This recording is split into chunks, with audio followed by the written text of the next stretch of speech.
My name is Laurel Bennett. I'm 39. 19 years after my sister left her baby in my arms, Brooke pulled my place card from the mother of the bride table. She smiled and said, "Babysitters sit with the help." My mother slid me toward the caterer's door. Brooke kept the white rose pin for herself. I set my napkin down square and asked the server for water. But here's what Brooke didn't know. Lily had already written one empty chair into the ceremony. That empty chair is the reason I'm sitting here telling you this. If your family has ever called you temporary after using you the longest, stay with me. And if you believe love should not have to beg for a chair, please like this video and subscribe before we go back to where it started. Let me take you back to the night Brooke left Lily with me. I was 20 years old then, living in a rented duplex in Ohio, with a pharmacy smock on the back of a kitchen chair and 2 bills clipped to my fridge. Brooke was 23. She had the kind of life my mother always described as complicated, which meant everyone else was expected to keep it from becoming consequences. That night, she knocked once. I opened the door, and she pushed a diaper bag into my hands. Lily was asleep in the crook of her arm, wrapped in a yellow blanket too thin for the weather. Brooke said, "Just for a few days." Then she kissed the baby's forehead like a woman leaving a sweater behind, not a daughter. Brooke stood on my porch with the porch light buzzing over her hair. And I stood there with the diaper bag cutting into my wrist. Lily made one soft sound in her sleep. Brooke looked past my shoulder into my little kitchen, like she was checking whether there was room to set down a problem. I worked the early shift at a grocery pharmacy counter back then. I counted refills, printed labels, smiled at people who were angry about copays, and came home smelling like receipt paper and hand sanitizer. My duplex had thin walls, and a landlord who fixed things with tape first. My mother, Elaine, lived 12 minutes away in a ranch house with framed school pictures of Brooke in the hallway and one small picture of me beside the thermostat. Brooke was the bright one, according to my mother. It was not about grades, it was about permission. Brooke could be late, loud, broke, dramatic, missing, sorry again, and still be described as overwhelmed. I could forget one birthday card and become selfish before dessert. In my family, Brooke's mistakes were weather. Mine were character. The first week, I believed, a few days. I washed tiny bottles in a cracked plastic basin. I put Lily's yellow blanket in the dryer because she would not sleep without it. I called Brooke on the 3rd night, and the phone went straight to voicemail.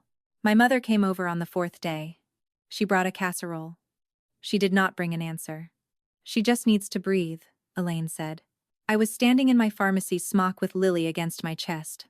Lily had spit up on my collar. I asked, "And what does Lily need?" My mother looked at the baby. Then she looked at the casserole dish. "Don't start." Those 2 words became a language in our house. When I asked where Brooke was, I was starting. When I asked for formula money, I was making it about money. When I asked whether Brooke planned to come back before Lily learned to sit up, I was being cruel. Elaine did send money, just not to me. Once a month, she transferred a small amount to Brooke and labeled it, "For Lily's needs," as if Brooke were still the bridge between the baby and the adults. I bought the formula.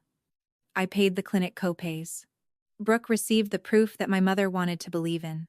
3 months later, Lily got a fever. I called Brooke first, no answer. I called my mother next. She said she had a church committee meeting and asked whether I had taken Lily's temperature correctly. I walked 8 blocks to urgent care because my car would not start. Lily cried into my neck the whole way. Brooke posted a picture from a brunch patio that same morning, wearing sunglasses big enough to hide from the truth. When my mother saw the post, she said, "You know Brooke doesn't handle pressure well." I had a receipt from urgent care in my pocket. Elaine had a reason for Brooke in her mouth. On Lily's 1st birthday, I ordered a small sheet cake from the bakery near my work. I paid for it with tips people left in the little cup by the register. I asked the woman to write "Happy Birthday, Lily," in pink. When I brought it to my mother's house, Elaine had already bought another cake. That one said, "Mommy loves you." Brooke arrived 40 minutes late. She kissed Lily once for the picture. Then she handed her back to me because the frosting was on her sleeve. My mother clapped like the room had been saved. I learned to stand close enough to catch Lily and far enough away not to ruin the photograph. Years moved by like that, not slowly, not kindly, just one small emergency at a time. When Lily was 7, the school sent home a form for a field trip. It needed a parent signature. I signed it at the kitchen table while Lily ate cereal from a mug because the dishwasher was leaking. She watched my pen move. "Why do you sign the school papers?" she asked. "But Aunt Brooke signs the birthday cards." I stopped with the cap half on the pen. I said, "Because grown-ups make things complicated." Lily nodded like that, made no sense at all, which was fair. Then she slid the form back to me and said, "You should use the good pen." Lily did not make speeches. She corrected the room by moving one small thing closer to the truth. When she was 12, she tucked a Mother's Day card into my coat pocket. She did not give it to me in front of anyone. She waited until my mother was busy telling Brooke she looked tired, and I looked tense. Later, in the car, I reached for my keys and found the card. The front had a crooked flower on it. Inside, Lily had written, "You come when I call." I sat in the driveway with the engine off. Lily looked out the passenger window. She did not ask if I liked it. She already knew I did. When she was 16, the school nurse called Brooke after Lily twisted her ankle at volleyball practice. Brooke did not answer. The nurse called my mother next because Elaine had added herself to the form years earlier. Elaine called me and said, "Can you handle this? Brooke is having a hard week." I was already in the car. At the clinic desk, Lily took the clipboard before I could reach for it. She crossed out Brooke's number as the first call. She wrote mine. The nurse said, "Are you sure?" Lily said, "She's the one who shows up." No one in my family heard that sentence. I did. I put it somewhere safe. By the time Lily got engaged, she was 19. Young, yes, but Lily had been old in the ways that counted for a long time. Brooke had learned a new way to return. She did not come back with diapers or apologies. She came back with a gift bag and a cream blazer at Lily's engagement brunch. The bag was almost as tall as the kitchen chair. Inside were bridal magazines, a pearl hair comb, and a card signed, "Mom." Brooke held the card up so everyone could see it. "A mother knows when to step back in," she said. The room gave a careful little laugh. My mother smiled too hard. I looked at Lily. Her shoulders had gone stiff under her blue sweater. She was not a child anymore, but old habits can still reach across a table and put a hand on your throat. Brooke saw me watching. "You were just helping," she said. There it was, soft voice, clean nails, same old knife. I did not answer in front of Lily. I passed the butter to my future son-in-law and asked him about the venue. It was not surrender. It was choosing the place for the fight, and that kitchen was not it. After brunch, my mother followed me to the sink. "Let Brooke have this moment," she said. I rinsed a plate. "Which moment?" "Laurel." "No, I'm asking. Which one did she have when Lily was 6 months old?" My mother took the dish towel from my hand and folded it twice. She did not dry anything with it. "She gave birth to her," Elaine said. "She also left." My mother's mouth tightened. "You have always been so hard." I looked at the wet plate between us. "No. I was available." My mother had no sentence ready. She hated silence when it did not work for her. 2 weeks later, Lily asked me to come to her dress fitting. She sent the time only to me. Brooke came anyway. My mother had told her. The fitting room was narrow, with one tall mirror and a little platform that made every woman on it look like she was standing inside a decision. Lily stepped out in the dress, and for a second, nobody moved. She looked grown and young at the same time. Brooke put both hands over her mouth. "My baby," she said. Lily's face changed, just a little. The seamstress asked, "Is this Mom?" Brooke smiled before anyone else could breathe. Lily said, "This is Brooke." The seamstress blinked. Brooke laughed. "And this is Aunt Laurel." Lily turned her head. She raised me. No one shouted.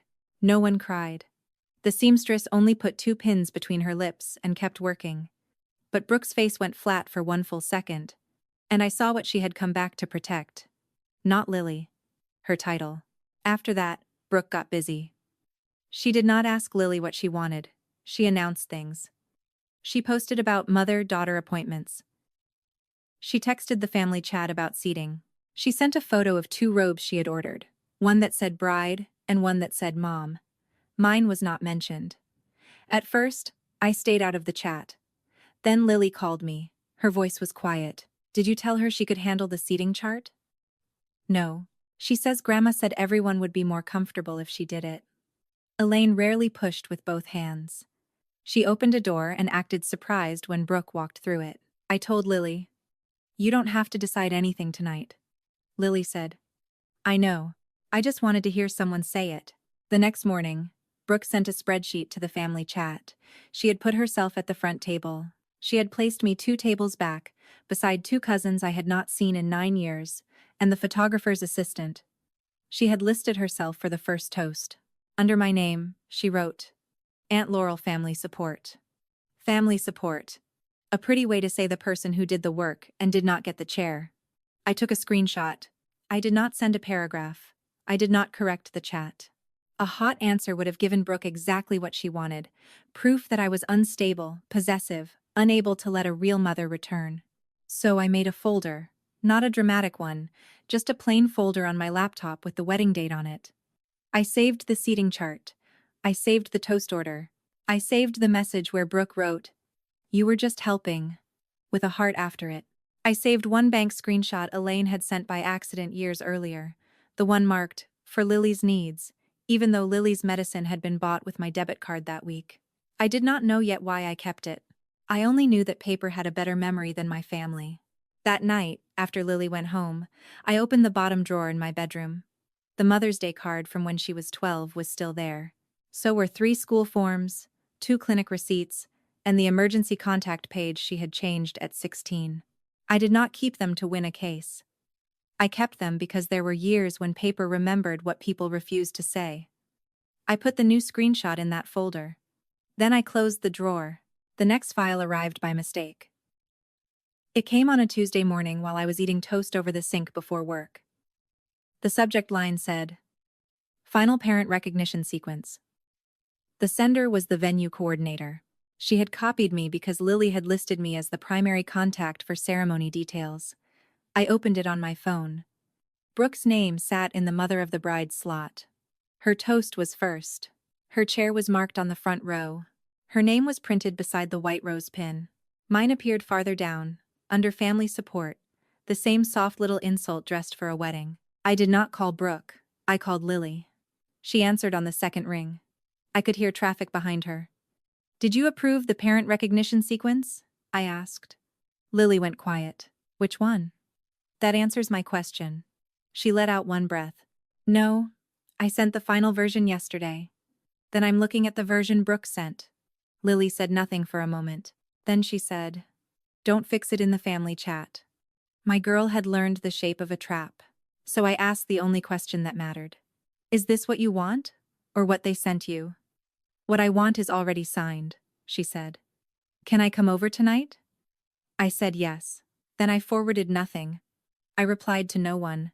I put the phone face down on the counter and finished my cold toast like it had not just turned into evidence. Lily came after dinner. She did not bring flowers or tears. She brought a plain cream envelope with my name written on it in her small square handwriting. She stood in my kitchen with her coat still on, and for 1 second she looked 7 again, waiting for me to make the room safe before she spoke. "I need you to keep this," she said. I did not open it right away. "Do you want me to know what's in it?" "Yes," she said. "But I don't want you to use it unless she makes you." That sentence told me more than the envelope did. Lily was not trying to punish Brooke. She was trying to protect her wedding from being swallowed by a woman who had mistaken giving birth for being owed a stage. I opened the envelope. Inside was one card.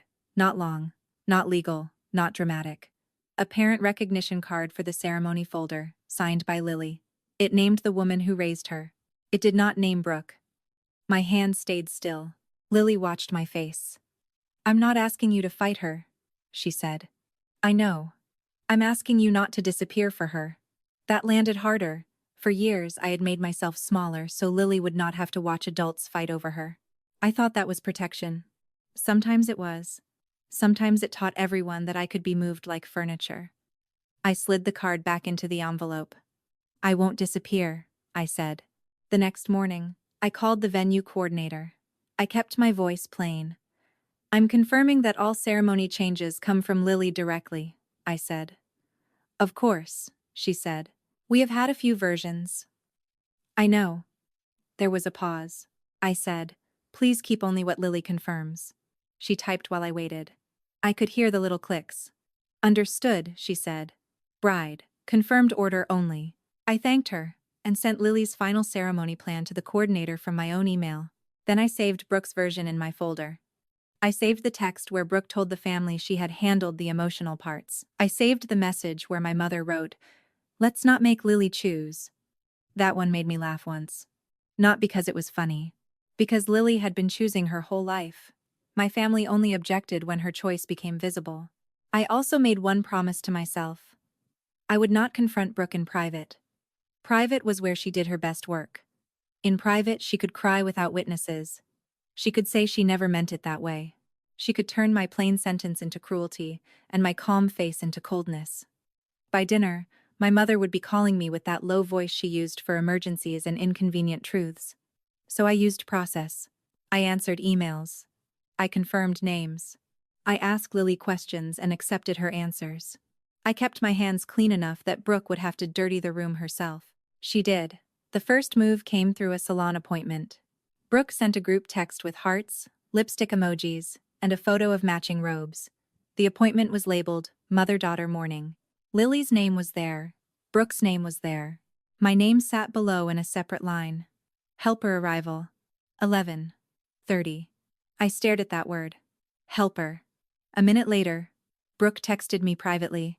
"Don't be sensitive. You were just helping." Same sentence. Same hook in the skin. I wrote back one line. "Please ask Lily what she wants." Brooke replied with a thumbs up. That meant no. 2 days later, Lily canceled the salon appointment and booked a smaller one herself. She sent me the new time. She sent Brooke the same time. There were no robes. Brooke called my mother within 10 minutes. My mother called me within 12. "Laurel, why does everything have to become a statement?" I was folding towels at the kitchen table. "I didn't book it." "You know what I mean." "I usually do," I said. "That's the problem."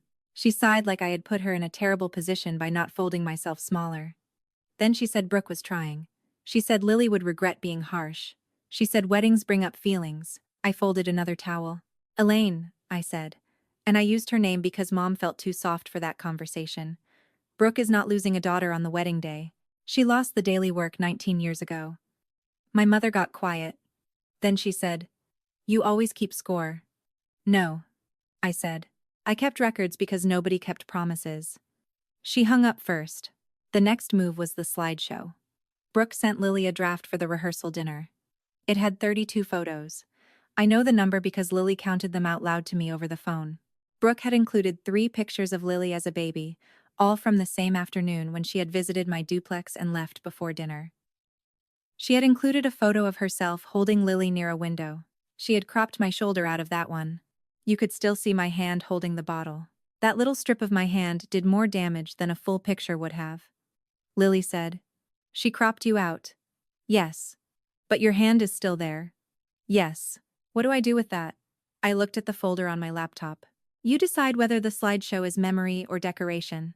Lily took that in. The next draft had fewer photos. It had one from Lily's first day of kindergarten. I was kneeling to tie her shoe. Brooke was not in the picture because Brooke was not there. The photo stayed. Another photo showed Lily in 4th grade, standing beside a science fair board with a crooked volcano and a ribbon she had almost thrown away because Brooke had missed the fair. I was not centered in that picture. I was behind her, holding her jacket and smiling like a woman who already knew the child would remember who had come. Lily kept that one too. She did not announce why. She simply sent the new draft back and wrote, "This is the one." Brooke did not complain to Lily after that. She went around her. She came to my mother's house the following Sunday to practice her toast. I know because Elaine asked me to bring over a folding table for extra dessert trays. That was the kind of errand my mother still believed I could not refuse. I brought the table. I did not stay in the kitchen. Brooke stood in the living room with printed pages in her hand. "I made mistakes," she read, "but a mother's bond is still a mother's bond." My mother nodded too quickly. Brooke kept reading. She spoke about sacrifice. She spoke about young motherhood. She spoke about the courage to come back. Not once did she say Lily's favorite cereal. Not once did she mention the inhaler Lily carried in 4th grade. Not once did she say the name of the teacher who let Lily eat lunch in the classroom the week other kids asked why her mother never came. I stood by the hallway with the folded table under my arm. Brooke looked up and saw me. "Well," she said, smiling, "you can help me make sure it doesn't sound too emotional." The old version of me would have swallowed that. The tired version of me almost did. Instead, I set the table against the wall. "Read it to Lily," I said. Brooke's smile thinned. "It's a surprise." "Then it's for you." My mother said my name. I did not raise my voice. A toast to Lily should survive Lily hearing it. Brooke folded the pages in half, not neatly. My mother looked down at the carpet. For once, she did not rescue her. The last piece before the rehearsal came from the venue coordinator. She called me 3 days before the dinner. Her voice was still polite, but the brightness had worn thin around the edges. "I have 2 parent recognition versions," she said. "Do you want both kept in the folder until the bride confirms?" "No," I said. "Keep only what Lily confirms." "Understood." Then she paused. "I ask because Miss Brooke Bennett stopped by this morning." I closed my eyes. What did she want? She asked to see the white rose pin and the first row layout. Of course she did. Brooke had always trusted objects more than people. A chair, a pin, a printed line, a photograph. If she could get her hand on the object, she believed the meaning came with it. "What did you tell her?" I asked. "That the bride, confirmed order is the order we follow." "Thank you." Another pause. Then the coordinator said, "I'll keep the folder at my table until Lily opens it." I did not need a stranger to fight my family for me. I only needed the folder to stay honest until Lily touched it. The rehearsal dinner was 2 nights later. By then, Brooke believed she had won. She had told the family she was giving the first toast. She had shown my mother the dress she planned to wear for the mother-daughter photos. She had posted a picture of a white rose on her social media with the caption, "Full circle." Lily sent me one text that afternoon. "Don't let me give in just because she cries." I typed back, "I won't." Then I put on a navy dress, slipped the cream envelope into my purse, and drove to the venue without calling my mother first. That was new. And it felt like air. The venue smelled like lemon polish and warm bread. I arrived 12 minutes before the walkthrough, which was late enough that Brooke had already touched everything, and early enough that she had not finished touching it. She liked a room best in the moment, before anyone stopped her. The rehearsal dinner was set in a long private room off the main hall. 48 place cards stood on the tables. I counted them because numbers calmed me down. Near the seating chart, a small silver tray sat empty, except for the card that marked where the white rose pin belonged. 14 relatives had gathered near the front table, holding drinks they were not drinking yet. The photographer stood by the doorway, with a clipboard under one arm. Lily was not in the room when I walked in. That mattered. Brooke was. She stood at the front table in a pale blue dress, with the white rose pin already between her fingers. My mother stood beside her, close enough to approve, and far enough to pretend she was only watching. Brooke had placed her purse on the chair beside the bride's seat. My place card was not where Lily had told me it would be. I found it near the end of the second table. "Aunt Laurel, family support." Brooke saw me see it. She smiled. "There you are," she said. "We were just getting organized." I looked at the place card in my hand. Then I looked at the front table. "I see that." My mother came toward me with both hands half raised, the way she did when she wanted to soften a blow she had no intention of preventing. "Laurel, tonight is about keeping things smooth." "That's a good plan," I said. She frowned. She always disliked agreement when she was expecting obedience. Brooke lifted the rose pin. "The coordinator said we should be ready for the recognition walkthrough." I thought I'd save everyone confusion. The photographer glanced down at his clipboard. That tiny movement told me Brooke had already spoken to him. "Which recognition walkthrough?" I asked. Brooke's smile held. "The one for the mother of the bride." My mother gave a small laugh. "Let's not make language complicated." Language was never complicated in my family. It was only inconvenient when it told the truth. I set my purse on the back of a chair. I did not open it. The cream envelope was inside, flat against my wallet. Brooke stepped closer to the seating chart. She tapped the front table with one manicured nail. "Lily will sit here, obviously." "I'll be here, Elaine here, you'll be over there." She pointed without looking at me. "That way you can help if anything comes up." Help. The word landed, but it did not move me. The coordinator entered with the ceremony folder tucked against her chest. The officiant followed her. Lily still had not come in. The coordinator checked the clock on the wall. "We start in 12 minutes, she said. "I need the final photo list before the photographer leaves for his next event." Brooke brightened at the word final. "Perfect," she said. I have it. She reached toward the photographer with a folded paper. I saw the trap then, clear as a glass on a table. If I grabbed the paper, I was jealous. If I argued, I was ruining Lily's dinner. If I said Brooke had no right, my mother would say I was making a scene. Brooke had arranged the room so every honest sentence from me would look like a selfish one, so I gave her nothing to use. The photographer took the paper, but he did not put it on the clipboard. He looked at the coordinator first. The coordinator looked at Lily's empty chair. Good. A small thing. Still good. Brooke noticed that look and moved faster. She took my old place card from the second table and held it up between two fingers. We also fixed this, she said. My mother's eyes dropped. Brooke walked to the front table, removed the card that had been beside Lily's seat, and put her own there. Then she held my card out toward me like she was returning a coat I had left behind. Babysitters sit with the help. There it was. Not hidden. Not softened. Not even dressed as a joke this time. 14 relatives heard it. The photographer heard it. The coordinator heard it. My mother heard it and did not correct her. The old pain came up fast. It always did. It knew the way. But pain is not an instruction. I took the card from Brooke's hand. I did not look at my mother. I did not look at the photographer. I set the card flat on the table beside the bread plates. Then I said, "Ask Lily which card she approved." Brooke laughed once. It was a small laugh, too quick. The kind people make when a door they did not know existed clicks behind them. "There's nothing to ask," she said. The coordinator shifted the folder from one arm to the other. "There are two versions," she said. Brooke's eyes moved to the folder. The first crack showed there. Not large, not loud, but real. My sister knew how to perform injury, anger, confusion, and forgiveness. She did not know how to perform preparedness when she had not prepared. If you have ever been told to sit somewhere smaller so another person can look bigger, write the word chair in the comments. Now stay with me, because Brooke still believed the room belonged to her. She turned to the coordinator. "I sent the latest one." The coordinator's voice stayed even. "The bride. Confirmed order is the order we follow. My daughter and I discussed it." I said nothing. Brooke looked at me, waiting for the fight she understood. She wanted the old shape. Me explaining. Her sighing. My mother stepping between us with that tired little peacekeeping face. Everyone leaving with the same lie and a cleaner dress. I kept my hands on the back of the chair. The door opened behind me. Lily came in with her fiancé, Evan, beside her. He did not need many lines in this story. He was not the point. But he did one thing right that night. He stopped at the door and let Lily enter first. She saw the place cards. She saw Brooke holding the white rose pin. She saw my card beside the bread plates. Her face did not collapse.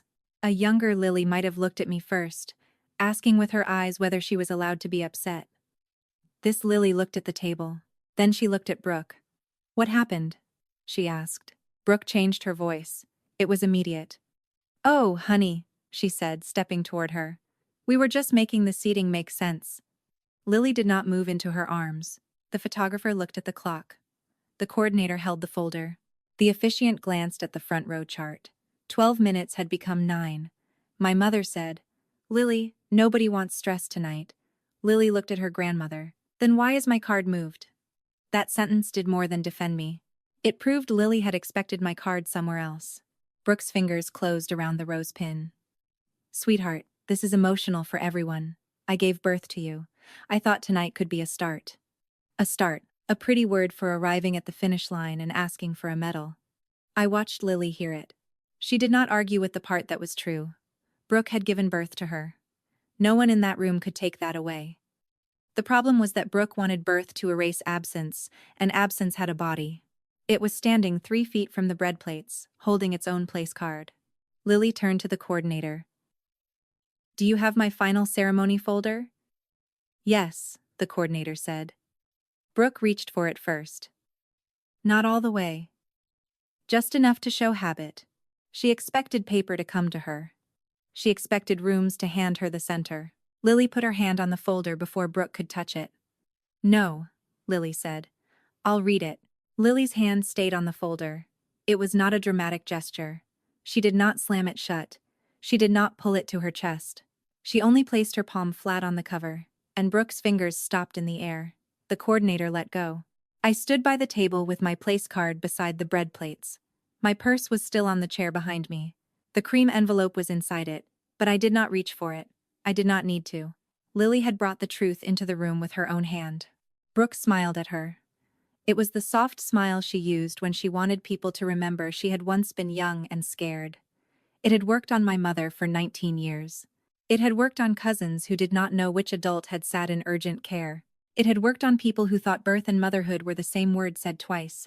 "Sweetheart," Brooke said, "let's not make this uncomfortable." Lily opened the folder. The coordinator looked at her, not at Brooke.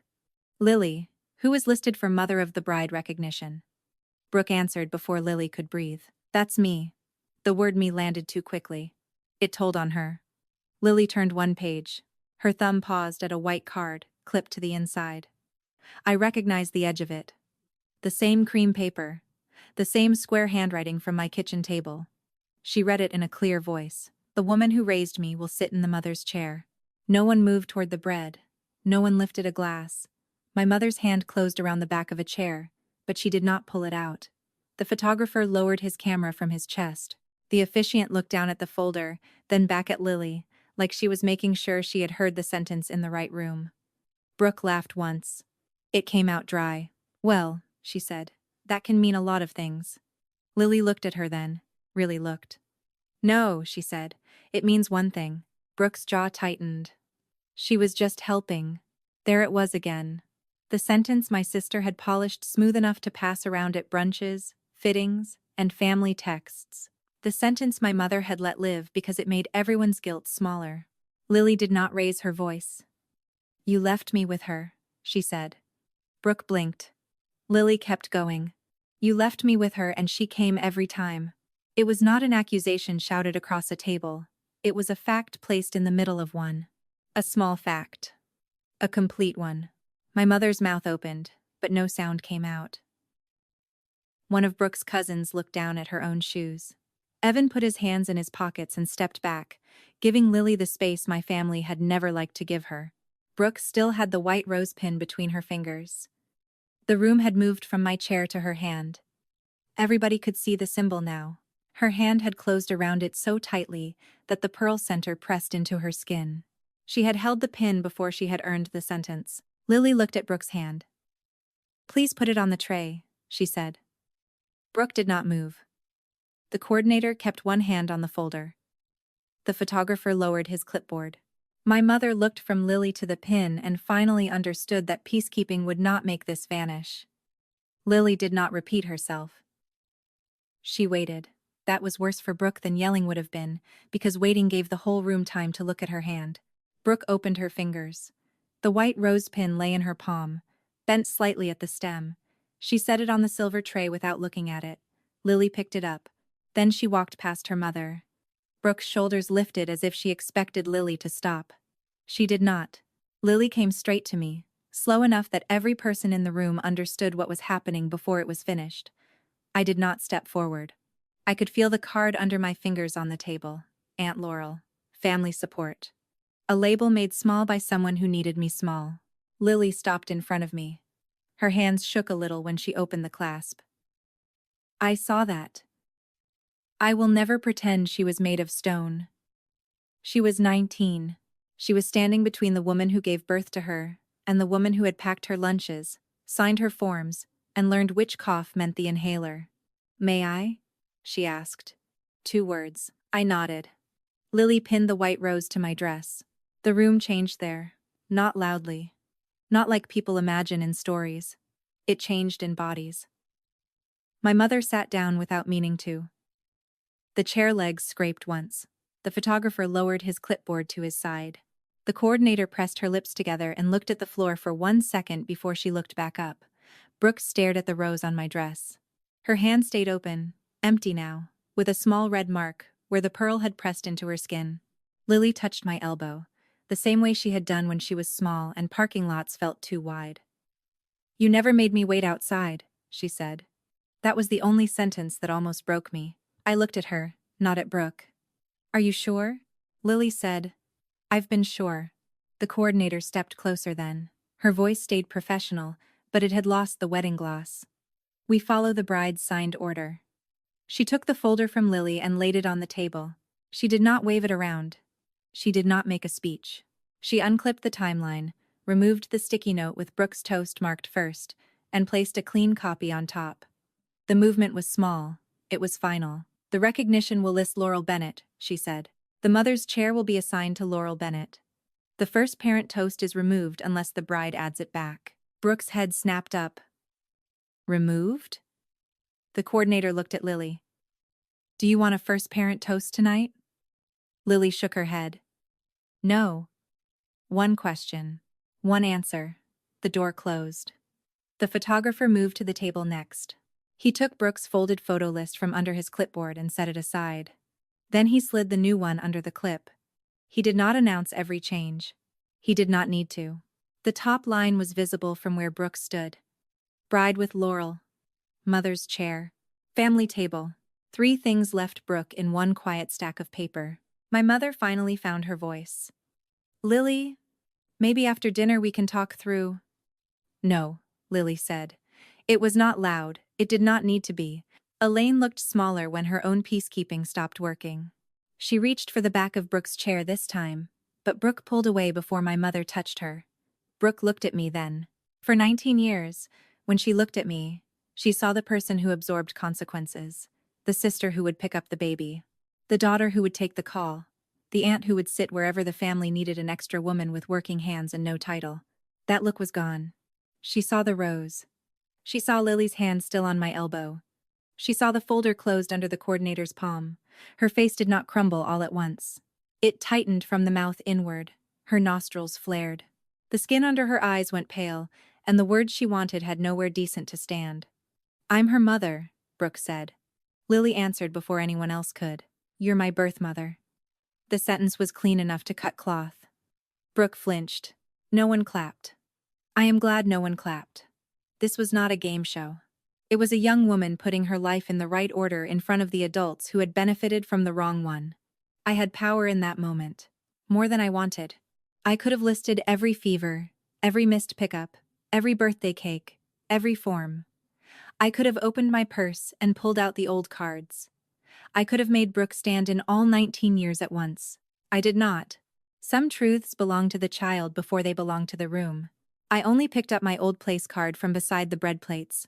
Aunt Laurel. Family support. I turned it over and placed it face down. Then I looked at Lily. What do you need from me right now? She took one breath. Sit in the chair I chose. So I did. I walked to the front table and sat in the mother's chair. The white rose felt heavy on my dress. Across from me, Brooke still stood with her empty hand curled at her side. The coordinator closed the folder. That sound was not loud either. It was enough. The next morning, the wedding did not fall apart. People imagine the truth breaking a room so badly that nothing ordinary can happen afterward. But weddings are stubborn. Coffee still gets poured. Hair still gets pinned. Someone still asks where the safety pins are, and someone still forgets which side the boutonniere goes on. Brooke did not read a toast that night. She did not sit in the mother's chair. She did not stand beside Lily for the mother and bride photo. The photographer took that picture with me on Lily's left and Evan's mother on her right. Brooke stood in the next group, between 2 cousins from Cincinnati and my mother. I did not look at her during the photo. I looked at Lily. Enough work for one heart. The ceremony card was printed again before noon. It was not fancy. It did not need to be. Under parent recognition, it said my name, Laurel Bennett, the woman who raised the bride. I read it once in the bridal suite while Lily was having one last curl pinned behind her ear. Then I gave it back to the coordinator. I did not keep it in my hand.